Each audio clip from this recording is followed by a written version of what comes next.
Ben and Leslie. It's Brandon Galici. Thank you both for taking a few moments to fill out your information in Elements so that it can populate your scorecard and we can provide you with this assessment. So essentially what we are looking at here are your financial health vitals. So very similar to you going to the doctor and them giving you some blood work and telling you that your cholesterol is X.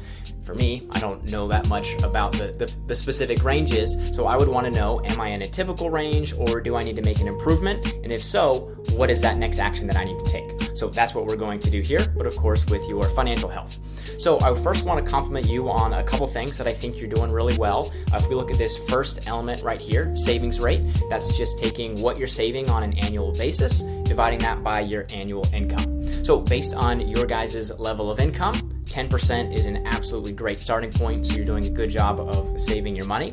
I think over the next 3 to 5 years, we'd like to see this savings rate go to 12%, maybe 15% as you make more money and get some pay raises over the next few years. But for now, absolutely are doing great. And then if we look over here at your debt rate, that's 23%. So we consider a typical debt rate between 20 and 30%. So as you can see, you're on the lower side of that. So your debt rate doesn't jump out to me in a negative way. So your situation is fine there.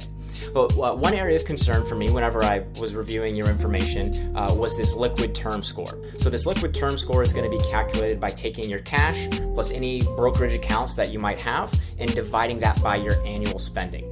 What that is telling us is how long you could live on your cash and brokerage assets without factoring in inflation, taxes, and fees.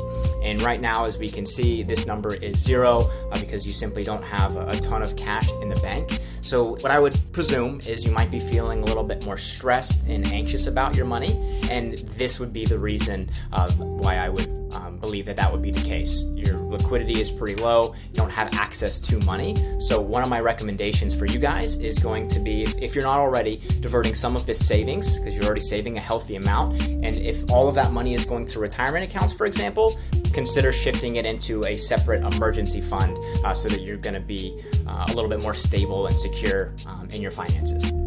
Another area as well that I noticed is your insurance rate. So I don't know if this was just not added inside of the app, but you really want to make sure that that you have adequate insurance so that if something were to happen to either of you two, that you will be taken care of. So I'm happy to have a further conversation about that, or if you have another professional insurance agent, I would definitely want to at least have a conversation about that.